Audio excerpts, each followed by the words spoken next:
Hello everyone, I am Denisha Fraser, aka Teach Frey and Master Teacher in Jamaica. For this session, I will continue with the presentation to my educators. Last session, we looked at action research. We focused on the purpose of an action research and looked at the first 3 steps in the action research process. Today, we will complete the 7 steps process. So, after selecting a point of focus, clarifying theories, and identifying research questions, it is time for step 4, collecting data.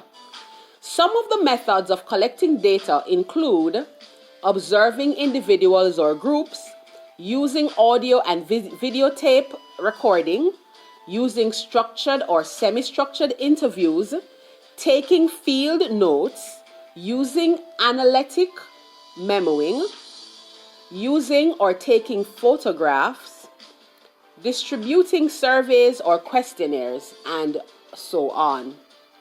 Professional educators always want their instructional decisions to be based on the best possible data.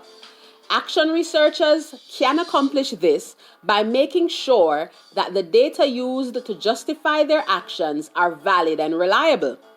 Validity means the information represents what the researcher says it does, and reliable means the researchers are confident about the accuracy of their data. Teachers use multiple data sources rather than 1 or 2. A process called triangulation will help here, where you look at the data from various angles and through various types. When planning instruction, teachers want the techniques they choose to be appropriate for the unique qualities of their students. All teachers have had the experience of implementing a research-proven strategy only to have it fail with their students. The desire of teachers to use approaches that fit their particular students is not dissimilar to a doctor's concern that the specific medicine being prescribed be the correct one for the individual patient. You might be concerned about the time to collect data. Fortunately, classrooms and schools are by nature very data-rich environments. Remember my session on being data-driven? Data is everywhere.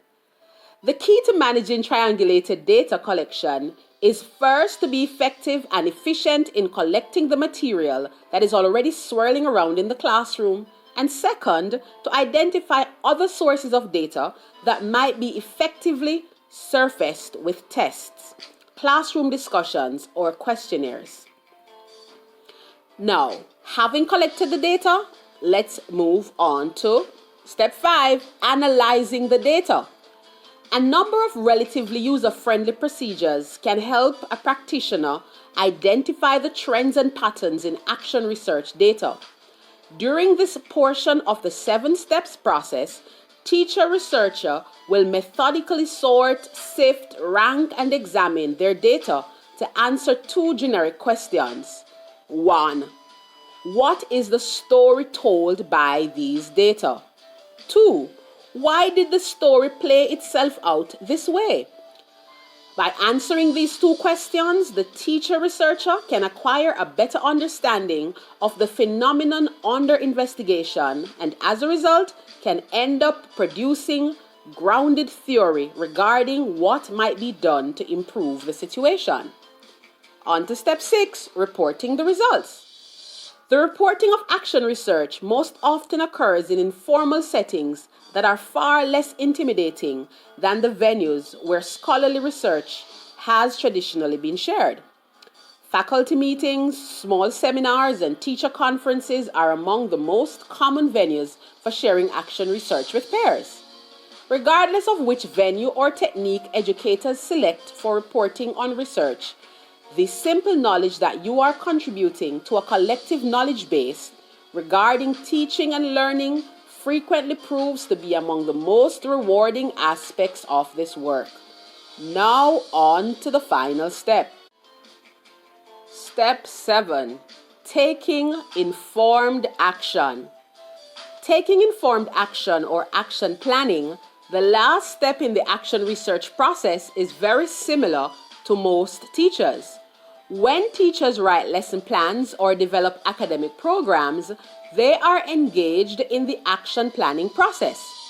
What makes action planning particularly satisfying for the teacher researcher is that with each piece of data uncovered about teaching or student learning, the educator will feel greater confidence in the wisdom of the next steps.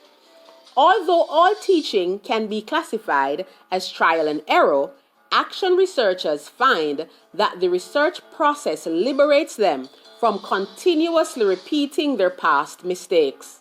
More important, with each refinement of practice, action researchers gain valid and reliable data on their developing virtuosity. Go and conduct action researches.